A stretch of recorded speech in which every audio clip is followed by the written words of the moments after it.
Yes. Right. So from lab 1, we are supposed to look at the requirements from the case study, and then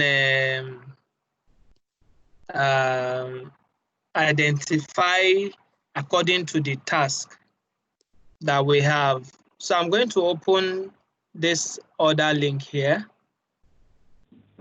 because one of the things that the exam is about really is for you to look at case studies and identify what exactly they are asking you for. For instance, it might be security.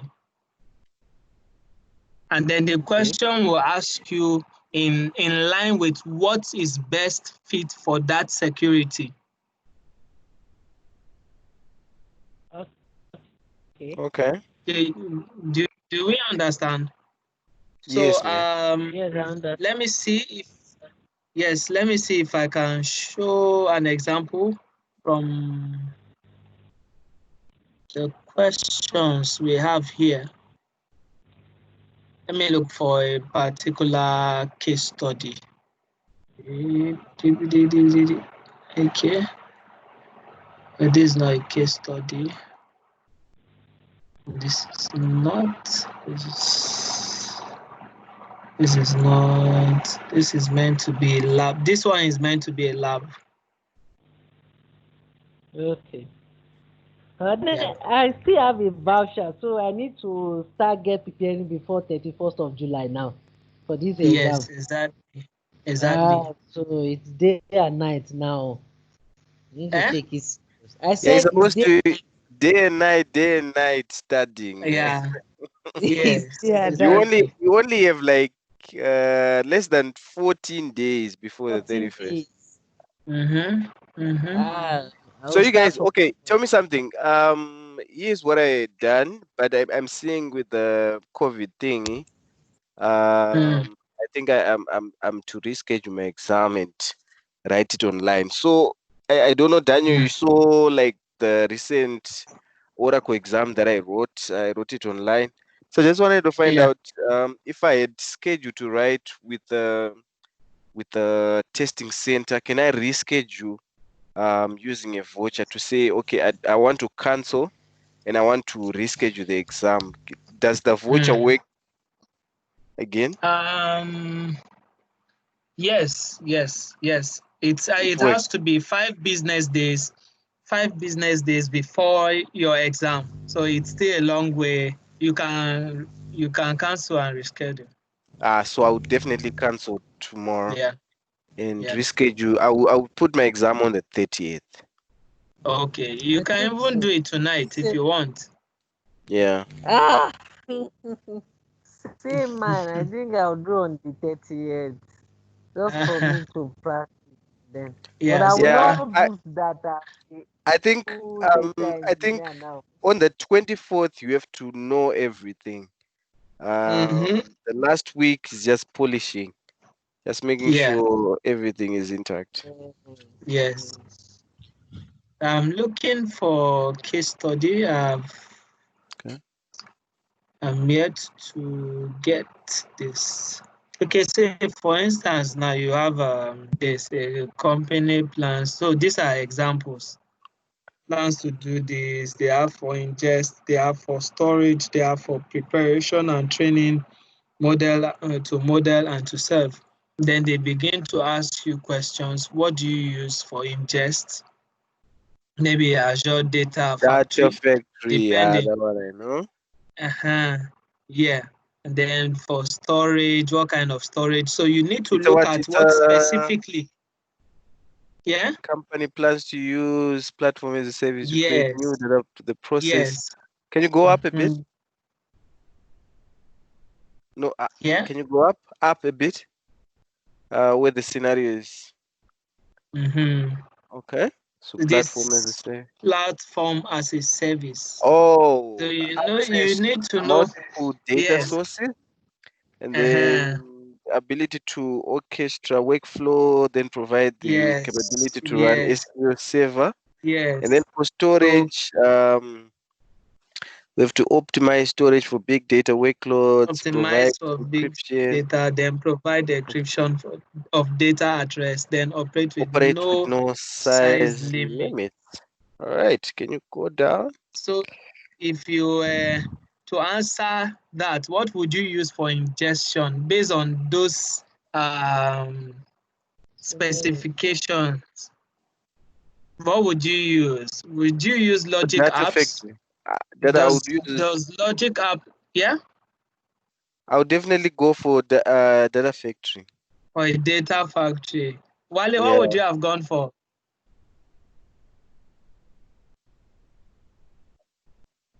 Hello, Wale.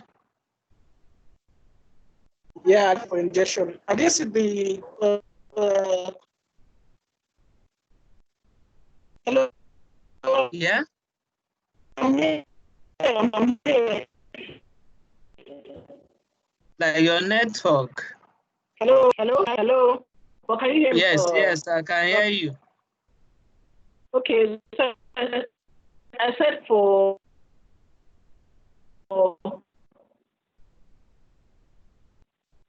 Yeah, for ingestion. For the ingestion.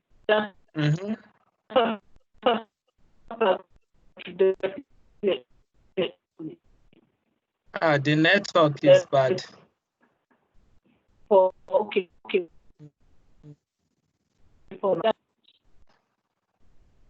I can't really hear you, Wale. Then, guys, you can also look at prepare and train. What would you use for that? I already see this, then I know it's Databricks already. Someone is there. Yeah? Someone is there, hand up. Wale is talking. Oh, okay. Yes. For this prepare and train, you could see Databricks already. Yes. So because Databricks give you fully managed and interactive workspace for exploration and visualization. Then ability to program, you can switch languages with Databricks, whether R, SQL, Python, Scala, and Java. Then also for Databricks, you can do most of them. So, Unani. Yes, bro. Okay. I don't know can you share with me there was this the Lambda architecture. All right, let me actually send you let me send everyone the PPT. Okay. Okay. Where did I save that? Come on. DP200. Okay, there you are. Open file location. So if you check here now, you see data where can factory, I send? What's your email address? Lake. And you can't drop it in the wait. Can you share? You want me to share in Teams?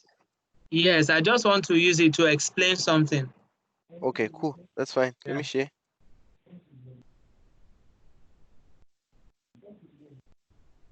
Hello, Toby, are you there?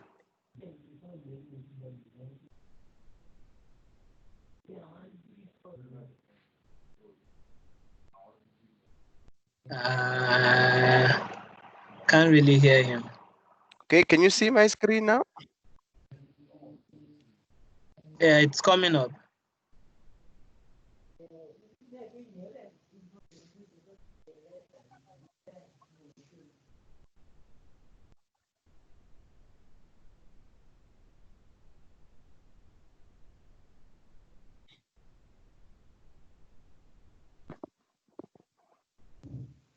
Okay. Can you see? Can you scroll down? Yes, I can see it now.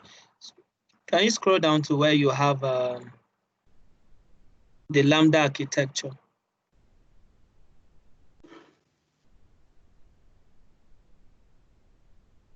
Okay. There you go. Is that it? No. This for a non-relational database. Yeah. Okay. This is all I have. Yes, The Lambda. Let's use this. Which one? This one? Yeah, let's use this. Okay. So, for instance, now you have or that's the last. Yeah. No, not this. Not this one. You want Not this this one, one. huh? The one that has data bricks. This one, yeah. Maybe there's a delay. Oh, okay. Yeah. All right. So yes. So we're looking at this architecture. You could see data. Of course, you have to start from ingestion, then to processing, and then to storage. Yeah. So basically, you have for any data processing, data engineering process, you must always have to think of where your data is coming from. That's and correct. How you are going to get it into your pipeline, and also when it gets to your pipeline, how you are going to process it. Yeah, then, yeah, Wale. Sorry, Wale, what did you say?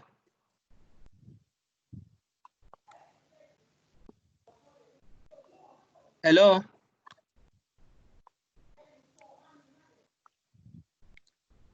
Okay. Yeah, so once your data gets into your pipeline, you need to then think of what tool, what technology would be best fit to process it, depending on the kind of data you have. If it's non-relational, and if it's relational, or if it is semi-relational. So semi-relational, you are then talking about JSON format. Yeah. So once it gets in the processing, for instance, in this case, you can use Databricks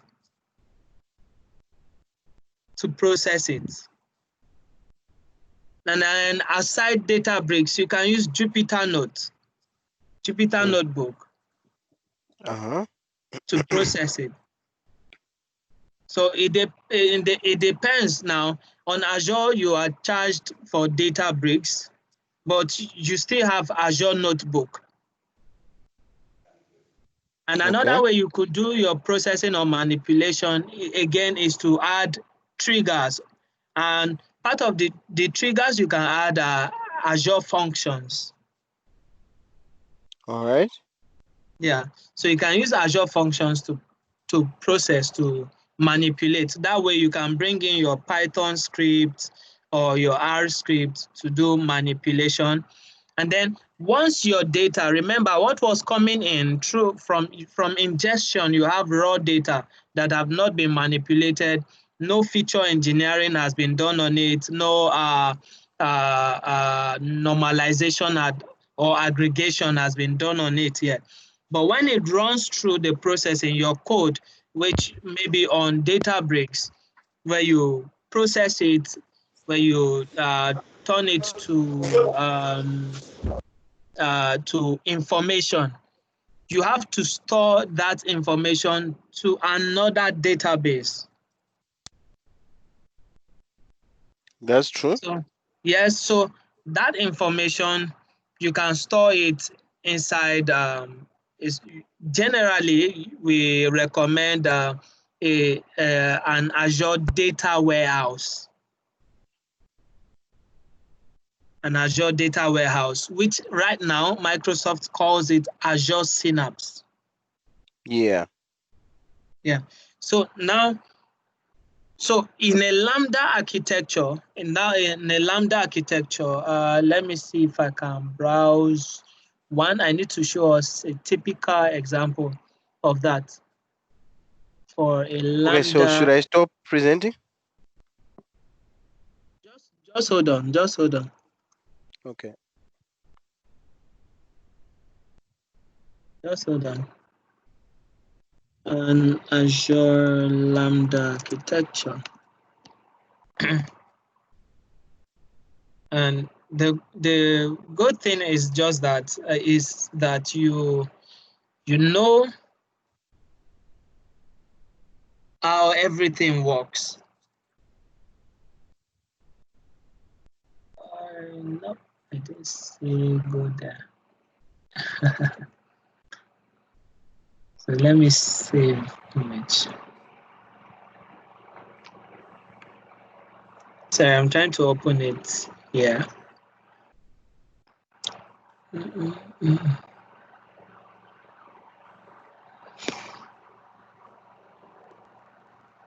Okay, so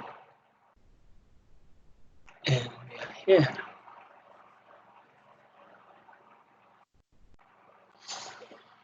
Yes. Okay. So let me share from here. Let me share from here. But I hope we are able to follow so far. Yeah. Okay. And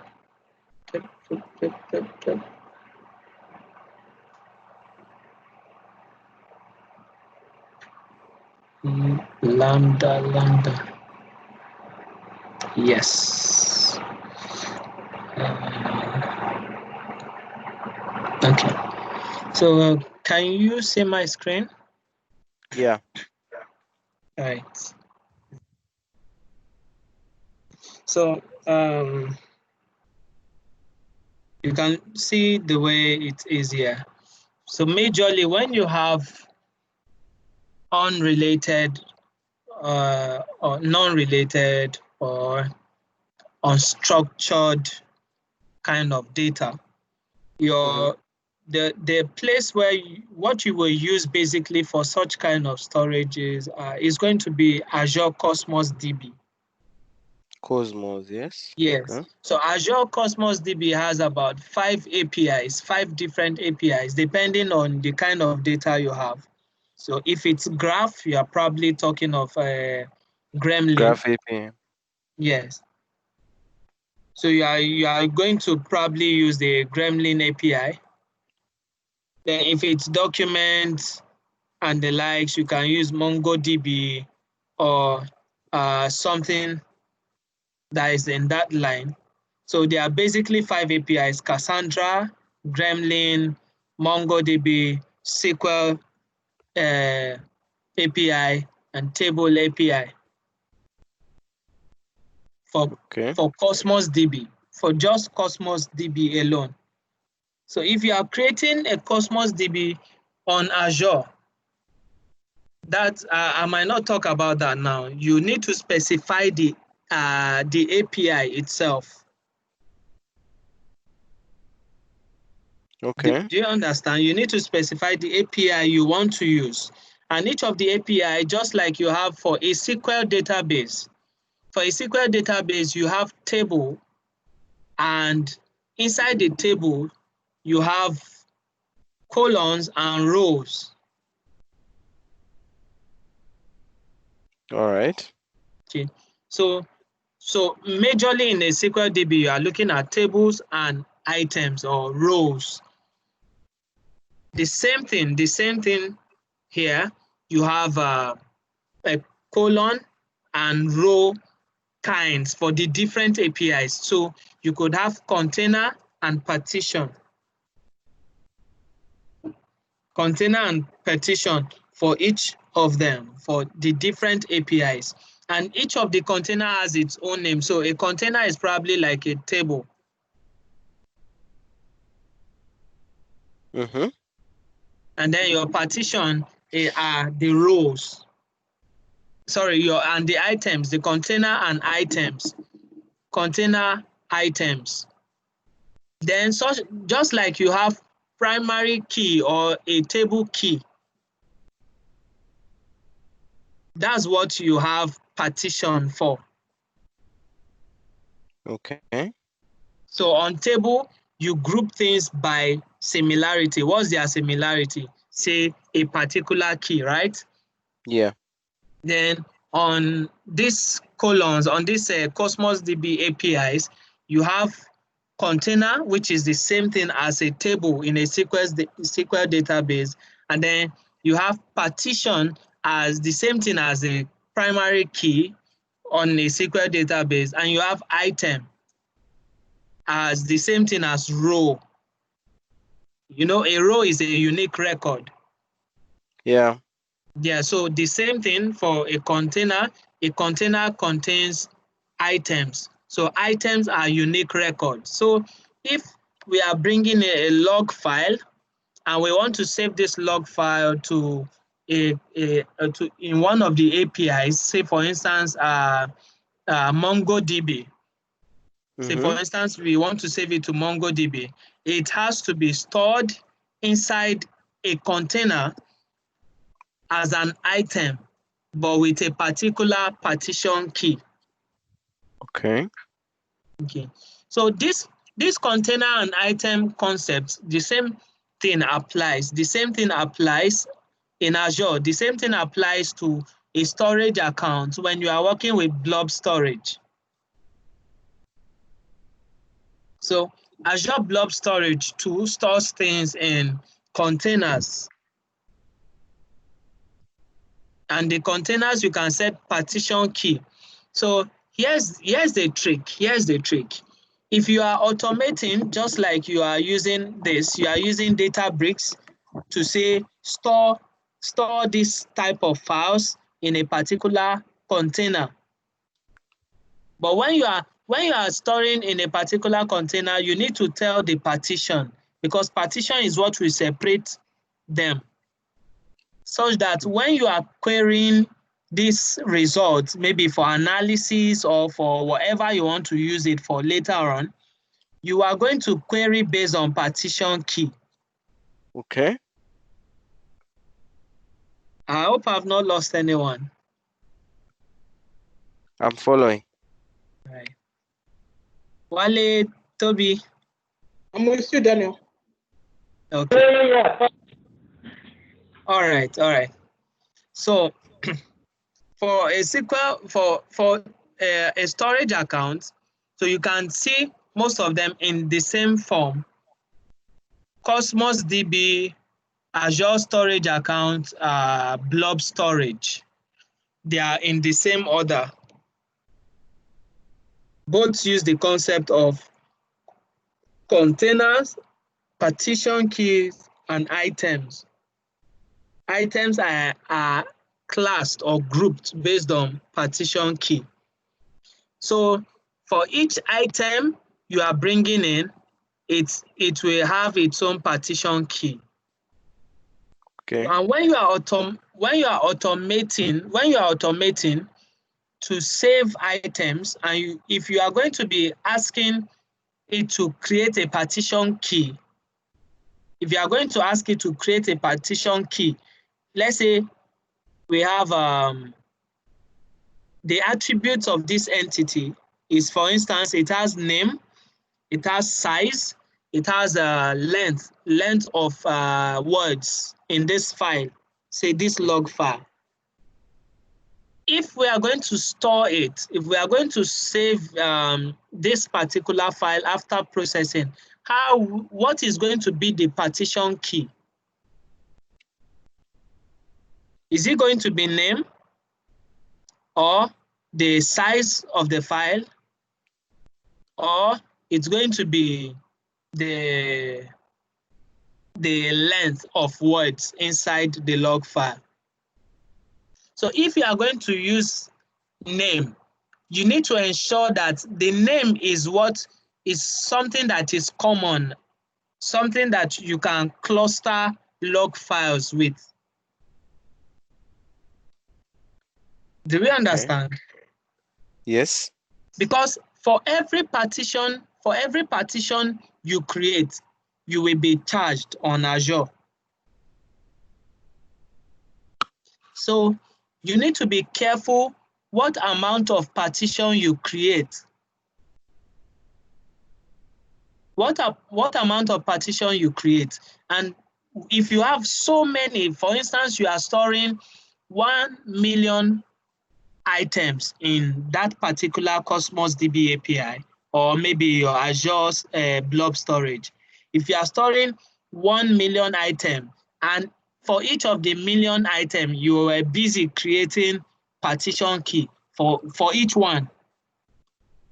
That means you are creating 1 million partitions. Okay. And Azure will charge you for all the 1 million partition.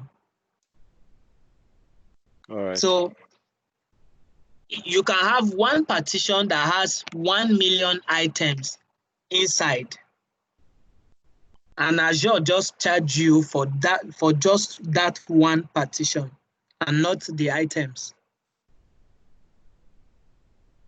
So now you need to be careful to not create so many partitions. Rather, create one.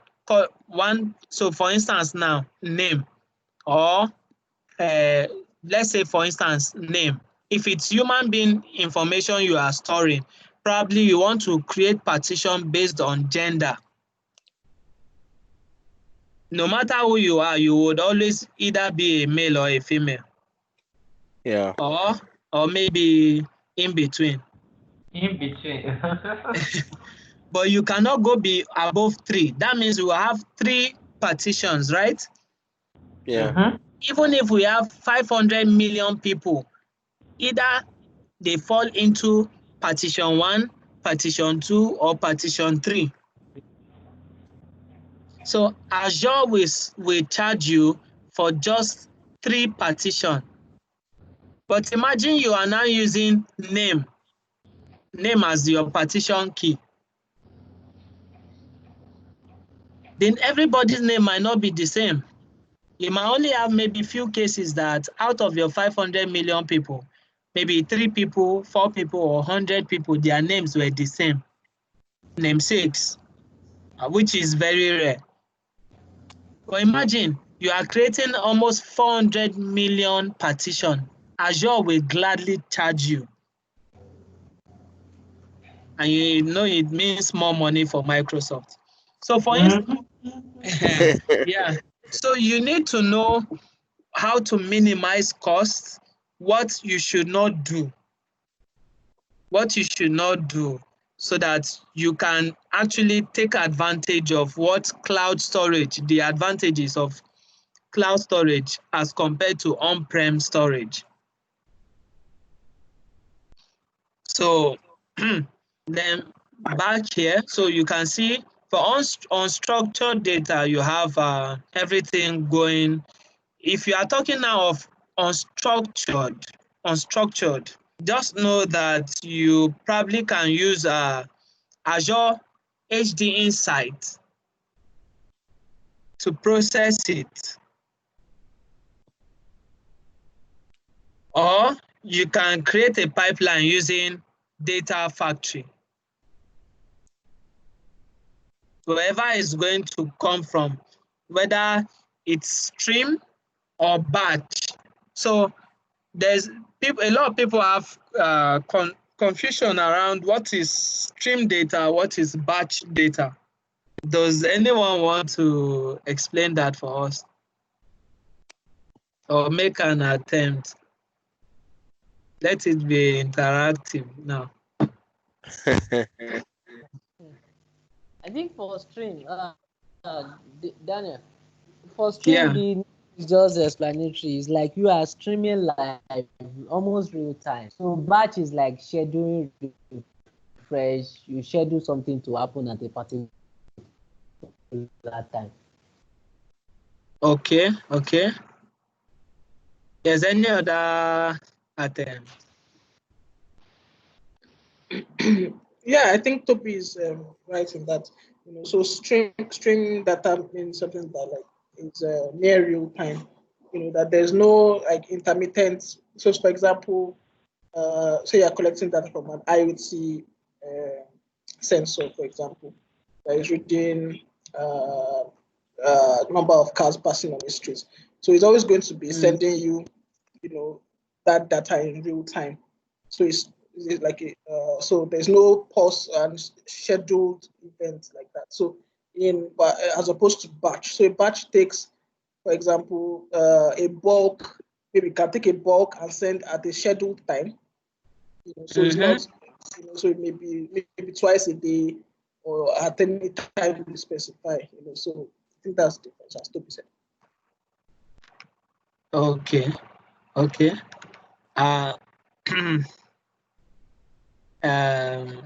Fanani. Yes, man. Yes. Do you want to try? Okay. So I would say batch processing or batch process would be sort of like to have a collection of data which would be grouped together within a specific time interval, which is different from streaming, where we are saying we have a continuous data that is continuously coming through, but the key thing is to turn that big data that is coming into sort of like fast data. Okay. Possibly for processes which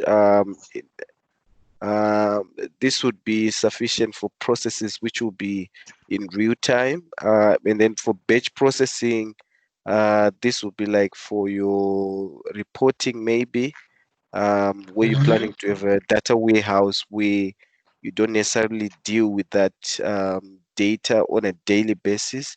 So it's almost like you're taking that data as in a grouped way. Let's say you want to see the sales for a certain branch in a week. That report is being pulled one time.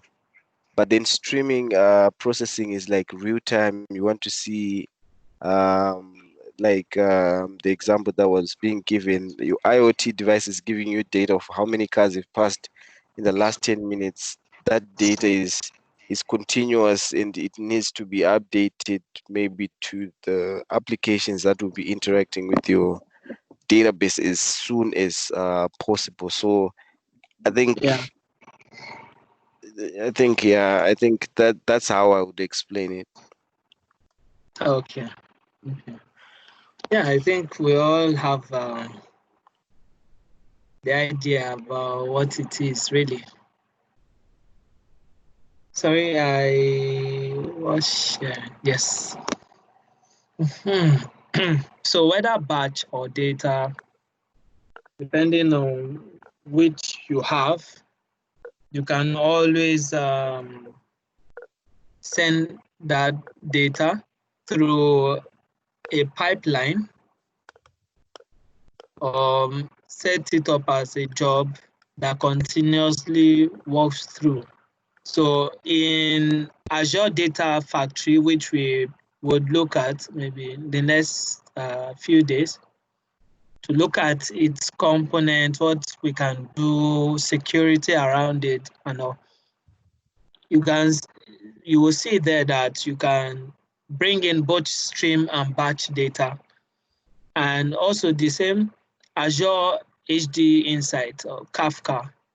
If you are using Azure HD Insight, you can also process a non-structured data with it. So know basically that when it comes to unstructured or non-related data, you can work with Azure HD Insight. Azure HD Insight for non-related data. And then for Azure with structured data, you can use you can also use Databricks too for non-related, and then you can use Databricks for related to. So here is what is advised for any pipeline that you would create practically for instance, say business. You are advised to use blob storage in case your data is not already on Azure and it is non-related. You are advised to use Azure blob storage to move your data. And the reason is because Azure blob storage is the cheapest storage on Azure. If you check, maybe I should share my window so I can have flexibility instead.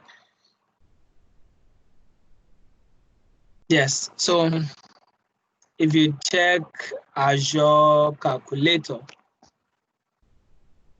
if you check Azure Price Calculator, sorry, you see how what I'm saying, that blob storage is the cheapest. Is cheaper than SQL. It's cheaper than data lake. Can you see my screen? Was a bit slow. Okay, but is it loading? Yes, I think. Okay. Okay. How about now? Almost, yeah. It's almost, yeah, I can see it. Okay, Wale can see it. I can see it now. Toby. Okay, Toby, yes, can you see it now? Yes, Great. yes. Great. Not anymore. I'm seeing now. Not seeing it again. I'm seeing Teams now. Yeah, I think it's the network. Okay, go ahead then. I can still see it. Okay, you can see Azure pricing calculator now. Yes. Okay. Yes, so like we said during introduction yesterday, we basically use this we basically use Azure for storage for most of our clients, and then we use this price calculator to get estimates for costs on Azure. For instance, I don't know if I have saved estimates here. Okay, I do. Yep. But let me use a new one. So if you want to search, say for instance, blob storage, if you type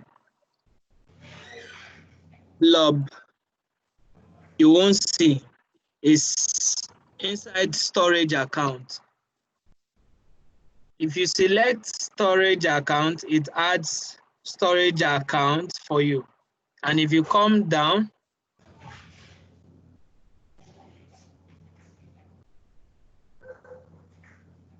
sorry, let me add the new estimate.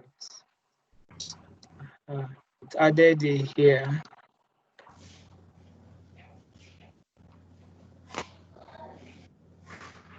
So it adds a storage account. And there's something that you need to take note on Azure. If you have data coming in, depending on the size of data and the type of data that is coming in, if it is unstructured, we recommend you use blob storage. But if it is structured and it is large, you want to process it, we recommend you use data lake, Azure Data Lake. And if you are if you have Azure, if you want to create a blob storage account or a data lake account, this is just the difference, the storage type. Okay. The storage type is the difference. For instance, general purpose version 2 is called data lake. Okay, general purpose version 2. Version 2 is called data lake because data lake was built on top of blob storage. Data lake was built upon blob storage. Then blob storage is the other.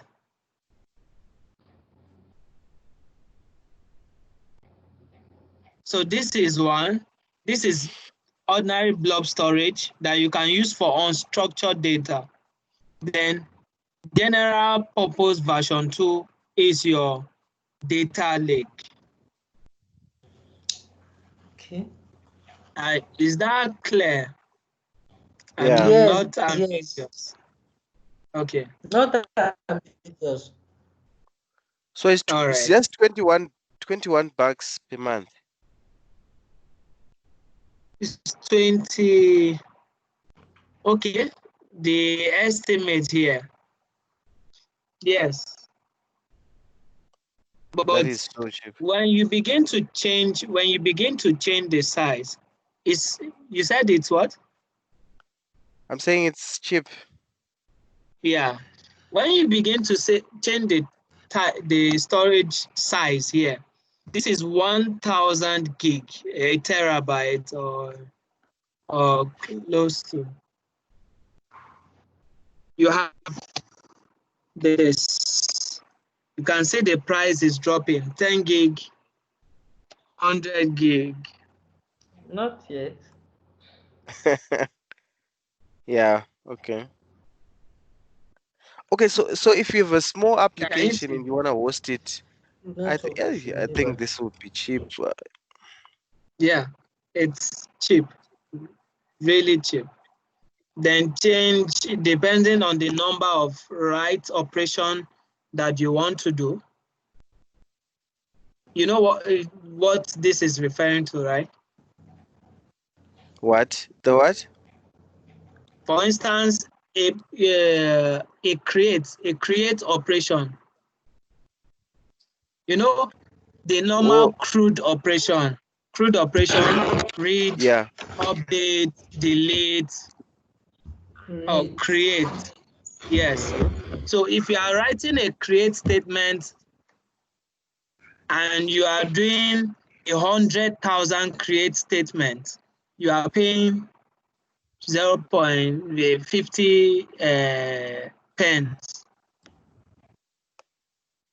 But the lesser per 100,000 create operation. Oh. So you have, this is the charge per 10,000.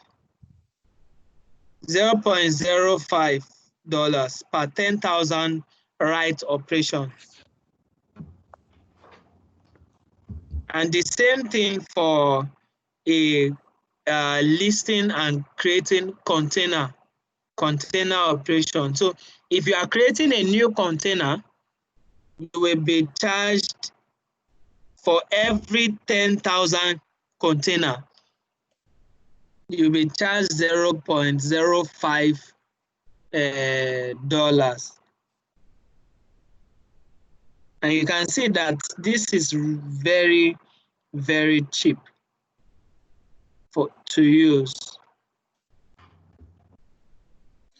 This is very cheap, my guy. What? It's very cheap to use. So it's why Microsoft is trying to push for clients to come to cloud. Oh, so that when everyone now is now in the cloud, they start increasing the price. Well, I don't think so. No.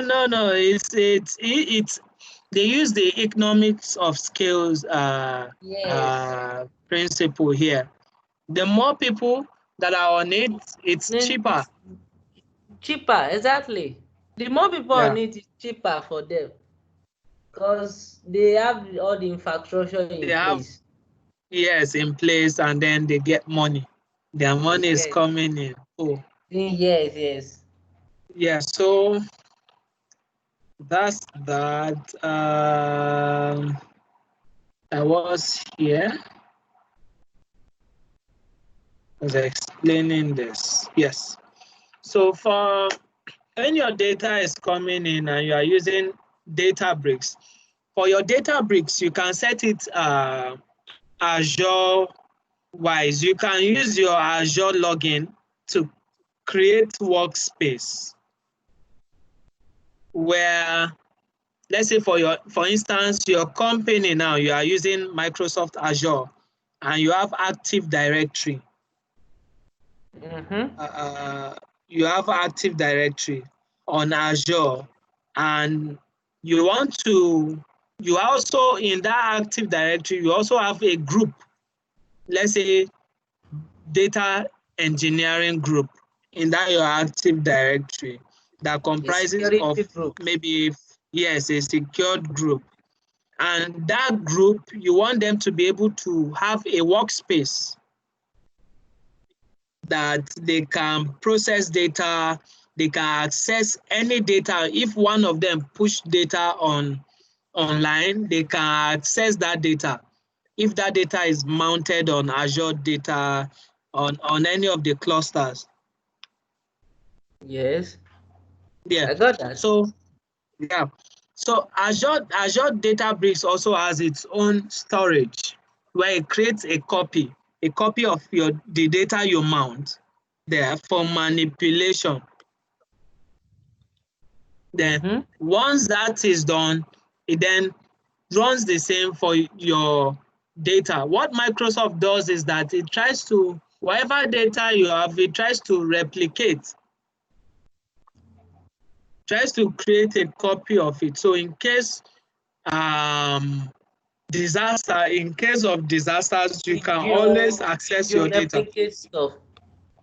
So did you replicate stuff? No, that is different. That is different. Even if you are doing locally redundant, if you are doing a locally redundant data, what Microsoft shows you is that you just have one copy of your data, but no, there is a saved copy. Copy somewhere. Yes. Yeah. I did that too. Yeah.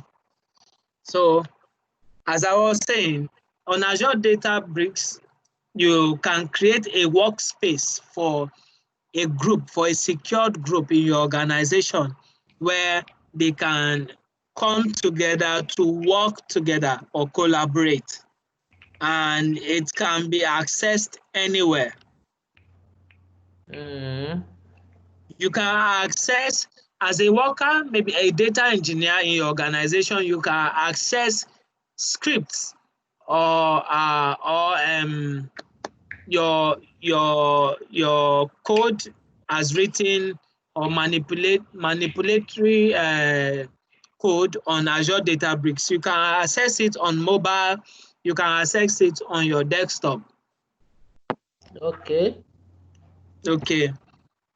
But so far you can log in, so far you can securely log in, because anyone who accesses, who can access it from your mobile device, and maybe when you are not aware, they can tamper or log in with your data. So it's why, yeah, it's recommended you work from the office, and if you can work from home. So majorly anything on Azure that you can program, except when you are using PowerShell. You can't do PowerShell on mobile, but so far it's on a UI and you can type, then you can do your work from anywhere. So that is Databricks. For Databricks, you can switch language, SQL. Exactly, that's what I want to ask now. R, Scala, Python. You can use any of those language. Anyone that is comfortable for you. Okay. But if you are collaborating, if you are collaborating, you need to decide what to use. Okay. So that other developer will also know. Yes. Engineers will Yes, know. exactly. But can we switch from Exactly. one language to the other? If someone else is writing Python and then like a translator, that will be internally. That's internally. That's internally. Yes. So whatever data you have for unstructured it goes here, but for a structured database, you can use if you are storing in Azure Data Lake, if it's structured, you can store to Azure Data Lake, or you can store directly to Azure SQL Data Warehouse, depending on how organized it is already. Yes. So scenarios, that's why they create scenarios. What if you still need to process it? What if you still need to process it? What if you don't need to process it again? You just need to do analysis. I think I'm getting it better now. I can Okay. continue. I'll come in later so that I won't cut you just like that. All right. Continue. All right. So that's why for SQL, Azure SQL Data Warehouse, it is recommended for storage of processed Yes, data. Yes. So that's where you probably have your facts table and every other insight table, date table in your Azure SQL data. And remember, Azure SQL Data Warehouse, it's expensive.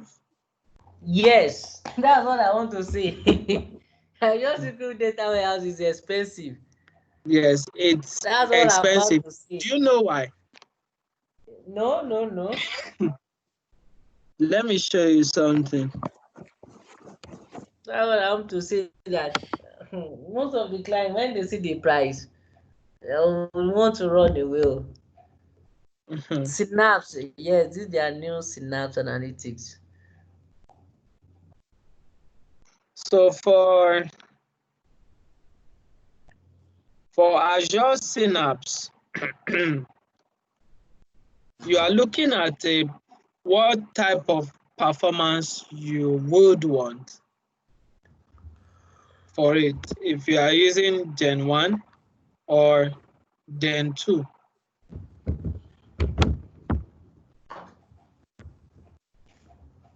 And depending on the kind of how heavy what you want to do is, and Microsoft kind of creates a dedicated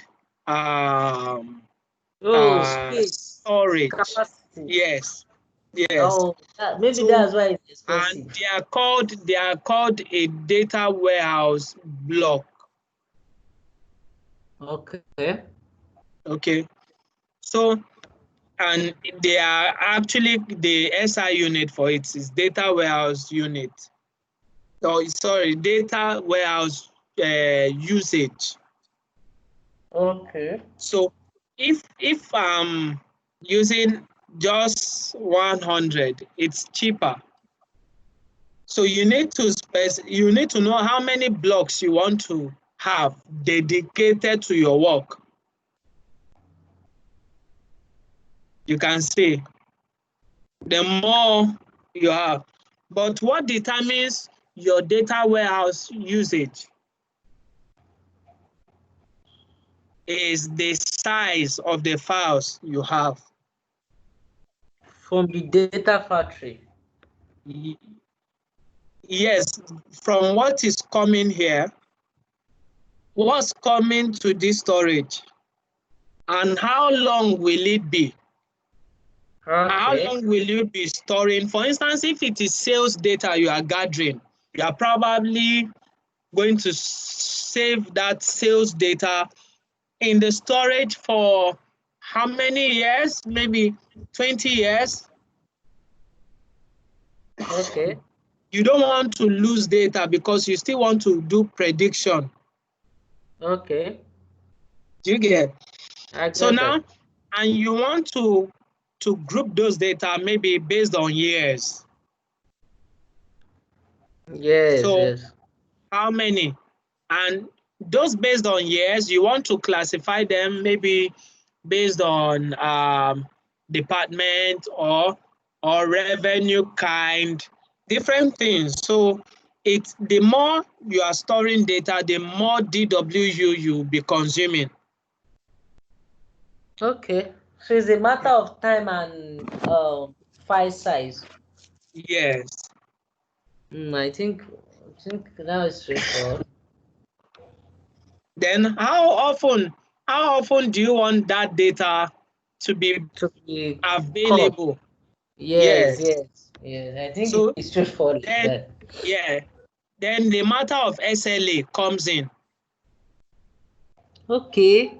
I think you need to explain much of that SLE. 99.9 stuff Yes, like. so depending on the SLA you agree on, that's why for this exam, they would say a prerequisite for this exam or a prerequisite for this exam is Azure AZ900 exam.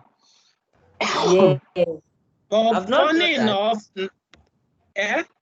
I've not done that, but I have gone through some webinar. That's why I have some clue of what you are saying.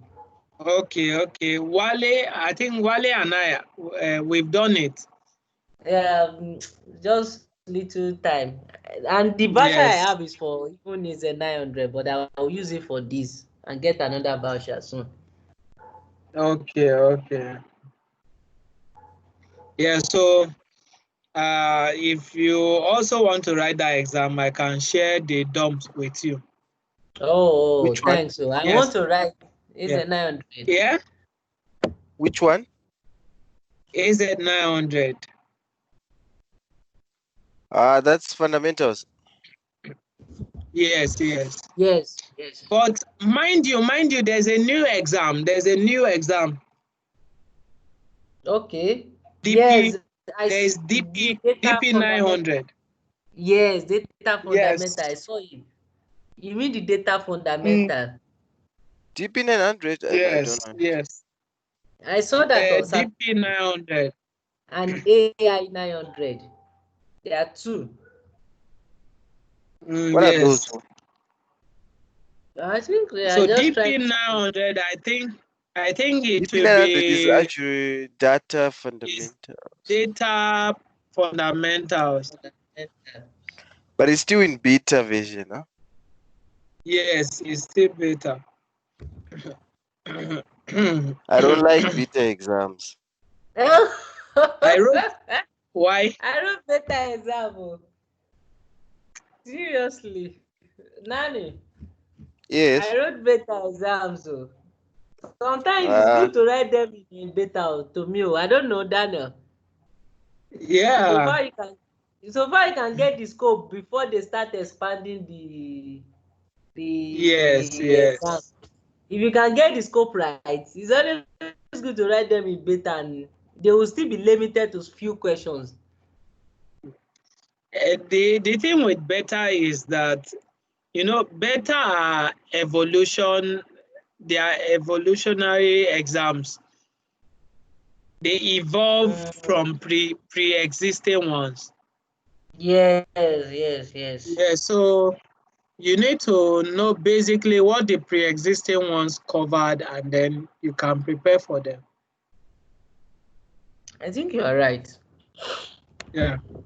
All right. So I said for SLA now is now about agreement on service availability period. So for instance, now you want how many days? This is 31 days. You want it to be available. So Sorry. based on the number of days, it's going to increase too. And if you pick a fewer day, I think let's say 10. You see 10 days. It's different from 10 days is different from 16. Then based on the number of days also.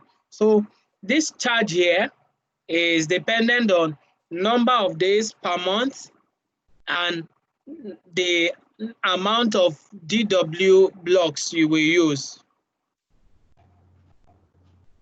So a lot of people, when they are creating this account, when they are creating this, they just charge without checking the necessary parameters and the usage as it's realistic to the user. So if I'm doing 2 terabytes, or maybe just 1 terabyte is $5.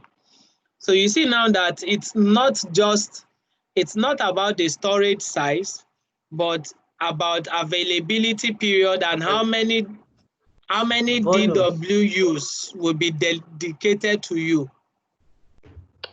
Do you understand? Yes, I understand. Anything from Microsoft called dedicated capacity, you know, is something expensive. Yeah. So if I say I don't want geo redundancy, that's off.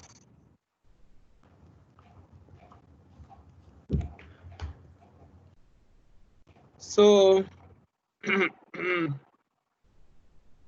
can see now the monthly price has come down to $797 Per month. You can, yes, per month. You can still reduce this guy. Okay. Still okay. That's 2 terabytes. For availability for 18 days. For 18 days. But if you are doing 10 days.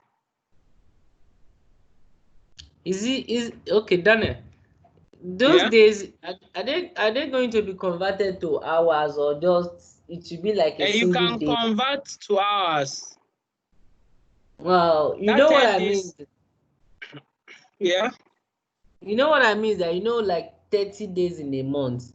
So does it mean that that 10 days is like 10 times how many number of seconds? Active usage. Yeah, active usage. Okay. Yeah. I got that. Yeah.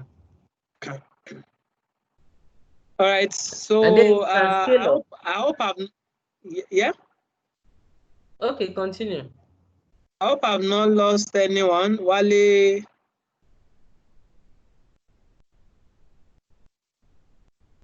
Wale is I'm following you, Daniel.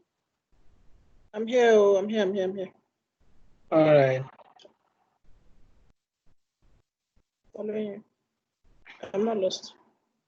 Oh, I have not seen this. Okay. All right. So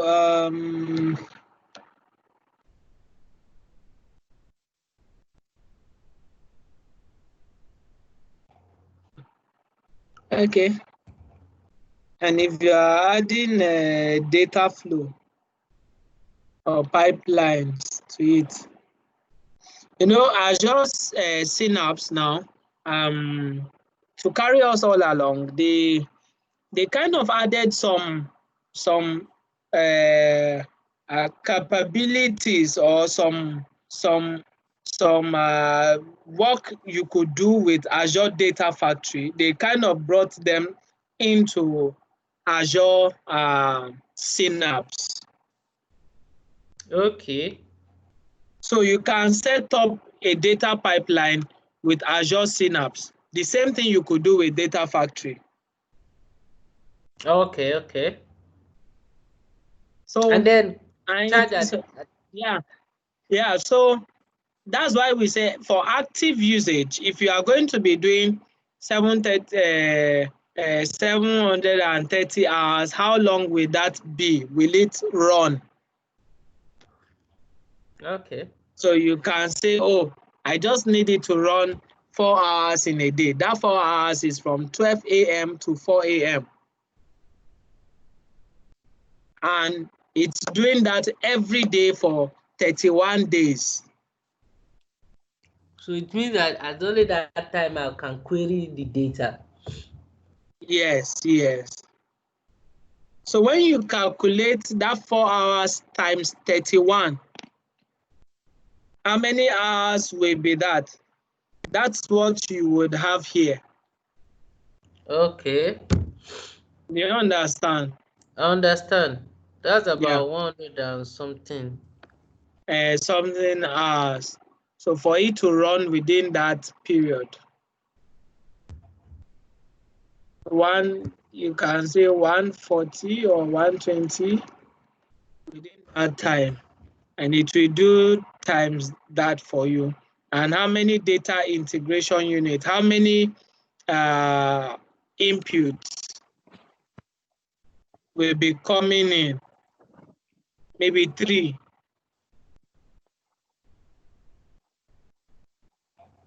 Right, so that's basically that for Azure Synapse. I think we've actually spent a lot of time. Or there's any questions so far?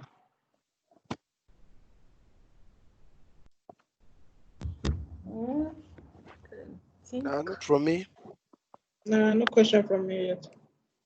No question from me. I got a lot of things. Because one of the issue I have is the difference between all those things, block, data factory and stuff. But with your explanation, I have a clear vision now, a clear view of what they are saying. So it's just for Okay. someone to practice and read more. Yeah. So I really love your explanation. Even you take it gently, one by one.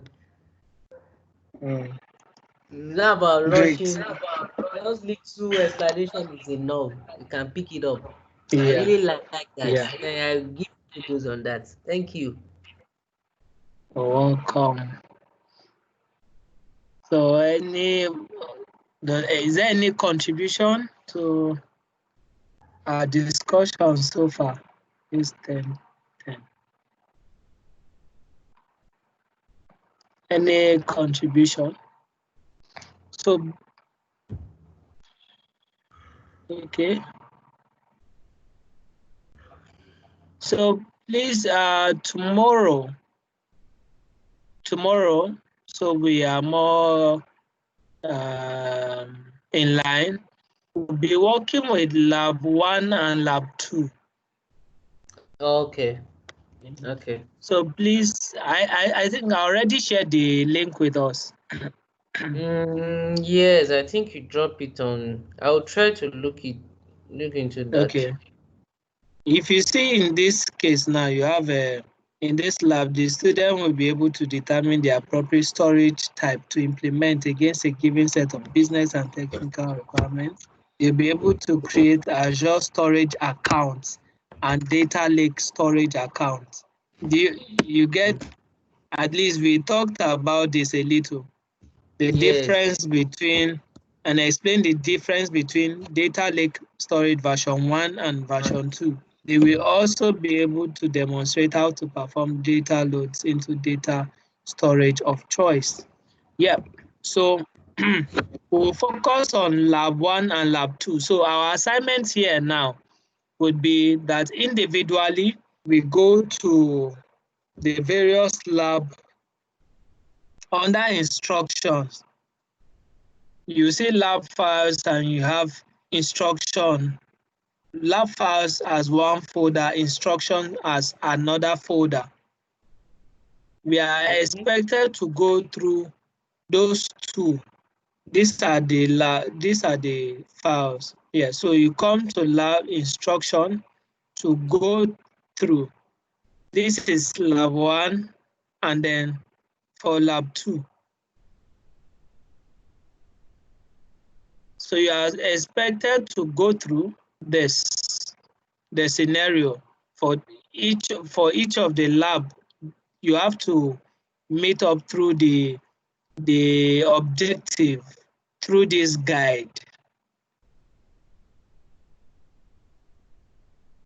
So for instance, here's how we are to use it. Here, the estimated time for exercise 1 is 15 minutes.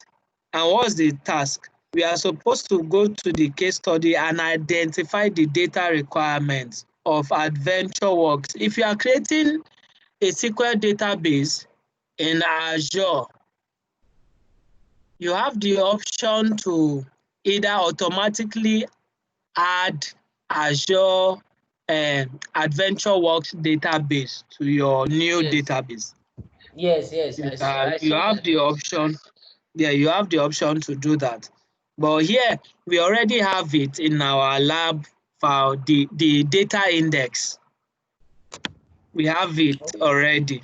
So you can just look through it. You'll be instructed. So from the case study, which is what we have above, if you come here, you have, this is the case study. Okay, so you are meant to look at that case study and then identify the data requirements of that Azure AdventureWorks, and also identify if the data structure for the requirement is structured, semi-structured, or unstructured. That's one. Then we will now discuss the finding. What is structured? What is not structured? Why do you think it is structured? Why do you think it is not? Okay. Then before, so we are supposed to repeatedly do that for, normally, I think this would have taken us a longer period if we were to do that today. But what do you guys think? Looking at it now, do you think lab 1 and lab 2, we can take them tomorrow?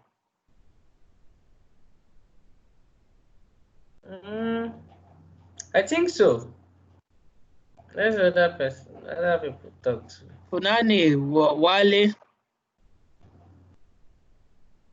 Yeah, I think we can take them tomorrow. I honestly think we always do love, but that's just me. Yeah, Wale, I didn't get you.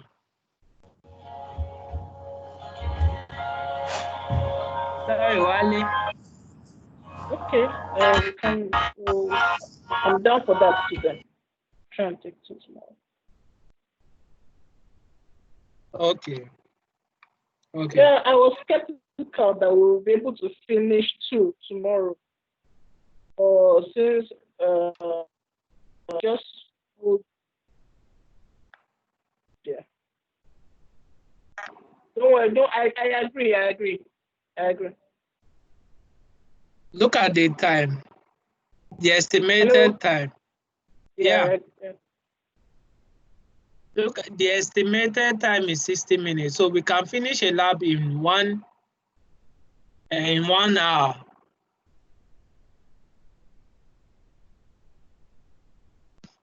And then move to the next.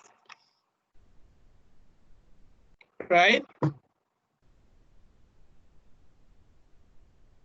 Hello, guys. Yeah, that's true, man. Yeah. So I think we can draw the curtain here tonight.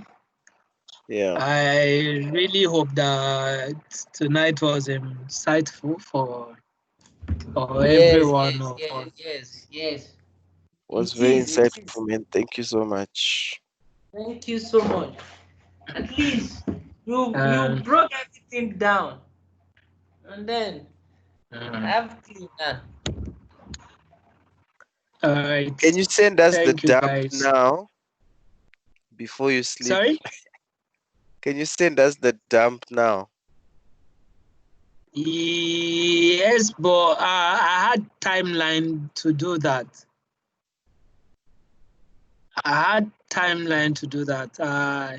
I really want us to eat enough theory. Yes. Before that's when you really enjoy dumps when you really can tell the answer?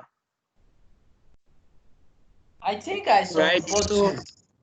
So what I was thinking, these sessions and I think I want us to go maybe 3 days into it before I share. Okay. No problem, Daniel. I support you. I support you. Hello, Daniel. Yeah. Yeah, so I think we can still use from what I've gathered from you now. I can use some. I can still read up from this Microsoft Learn. Yeah. And then understand some very fast with your explanation. Yeah, that's true. With your explanation, if I read on Microsoft Learn, I will understand some things quickly. Yeah. Exactly. I used Microsoft Learn to go through, although I'm not done with my coursework. Okay. But basically, you need to have idea of almost everything. Yes. Almost Especially writing the exam. Yes. Yeah. It happens to all the exam. You must have idea of almost everything. Even little thing about just some part. Exactly. Because you can't really tell how weighted the exam will come to your side. It may be coming from one side.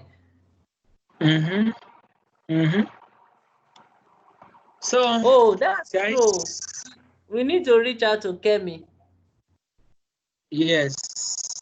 Yeah, she was here yesterday. So Kemi AGK. Okay, yes. And someone should join us tomorrow too. I called this. Okay. Because it was the person was actually is the person that even introduced me, that mentioned my name in your group. Coca. Yes, Coca. Yes, I called him now. He said he forgot. Oh, okay. All right. Great. Thank you so much, guys. You guys have been really encouraging. Yeah. Thank you, Daniel. Really been so encouraging. Thank you so much. All right, guys. I wish you a lovely night and a wonderful night rest. All right. Thanks, man. Yeah, thank you so much. I hope it's not ready. Okay, you still have maybe less than an hour before you enter tomorrow. I have like 30 minutes left. Okay. For Because I remember yesterday you were talking to us from tomorrow. Yeah. Nice one, Daniel. We were talking from the future. We were responding from yesterday. You were talking from the past. I was talking from the future. Hi, wonderful guys. I really enjoyed the session myself. Same here, especially the that Lambda document. It really was an eye opener. Where can I get that? Which one was that? The Lambda document. The Lambda. Oh, I just downloaded it. Okay, can you send us the URL? Okay, big data. I can share the image. Yeah, I can share the image. Be able to download it too. Okay. All right, guys. So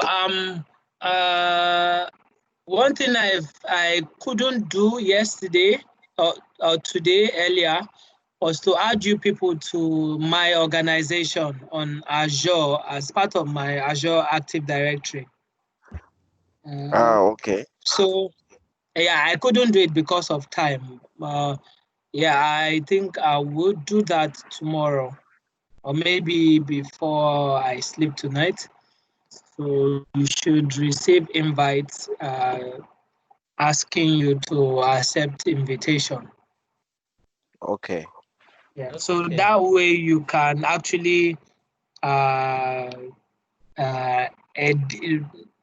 You can do any other thing on Teams, just like myself. You can start the meeting. Okay. Yeah. That would be Yeah. perfect. Thank you so much. Sorry, today I kept you guys waiting in the lobby.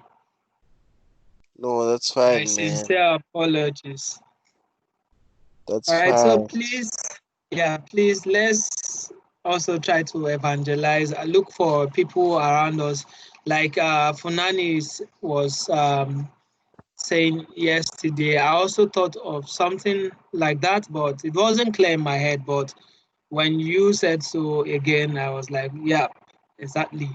I also would love something like that about taking this beyond just this. Yeah. Beyond this, we could do the same for DP 201. Mm-hmm. Yes, DP exactly. 201. And probably what we'll try to do is to create experts from here. Yes, seriously, I Experts. want to be an expert. That's so Because that's true, the man. future. Yeah. So the energy we give, the contribution, the readiness, availability, and everything, it's all going to lead us to that part. And I really, to be sincere, I like our energy so far and our contribution and everything. I've been really encouraged. Yeah, same here, man. Thank you so much, guys. I hope we will maintain the spirit. Yes. I pray so. Definitely. I pray so. Definitely. So we're supposed to start 8 p.m. Nigerian time, 9 p.m. Zimbabwean time. Is it? How do you call it? For here, we have Nigerian. How do you call someone from Zimbabwe? Zimbabwean. Zimbabwean. Okay, I was almost right, but I wanted to be sure, so I don't call something else. Yeah. So tomorrow, 9 p.m. Zimbabwean time, we will assemble here, the same thing as 8 p.m. here. And I don't know, we need someone to help us take that responsibility of sending reminder. If we can have a WhatsApp group, I really would like to encourage that. Okay, I could send the reminder tomorrow in the group. Okay. LinkedIn group. Okay. Yeah. Okay. And I also encourage the WhatsApp group, please. You know, people are mobile. Yeah, that's true. Not everybody who is 24 hours on LinkedIn, but On trust me, WhatsApp. people chat a lot. Yeah. So we can take advantage of that to add contacts to WhatsApp so that people can be updated once we start. Okay. Yeah, so and maybe another thing another perks that we can or perk that we can add is how to get voucher. Yes. Yeah. Yes. So One way to get that voucher is encourages. Yeah. that's true. If Yeah. we can get voucher, some people will be encouraged to Yeah, join. exactly. So, for instance, now someone comes and was like, the person is like, what's the use of this? I don't even have voucher. Yeah. And I'm telling, and basically, this that we are doing, if we structure it well and we maybe for batches coming, if we can structure it well and we put ourselves as tutors for it, then we can basically charge people for Yes. this. Yes. This is where we are just kicking off. So let's just At maintain least, at free. least Yes, our aim should be an expert. Yes, But yes. once we can be an expert in short time, we'll be able to bring in a lot of people and help them. And then, because I'm really interested, sincerely, I've been trying to get data engineering, lot of terminologies, Azure Data Factory, bro. Then I see them, which one is, and my company are not, they deal with ERP, so nobody dealing with any data engineering. So that's why I just stick to my analytics. But the end of analytics is still this data engineering. That's where it's still going to. Because at the end, data analytics is the end result. So if there's no pipeline put in place, in the future, you won't be able to do any analytics. Yep. No problem, Daniel. You have really done justice to everything. So I'll try to read more. Though I'm full, but I'll try to read more before tomorrow class so that I'll be more active and follow up. All right. Yeah, so tomorrow it's basically going to be a discussion, which is supposed to be I just had to take this for today. Okay. All right, guys. Thank you so much. All right. Thank cheers. you so much. Yeah. Bye. Cheers. Bye. Yeah. Bye.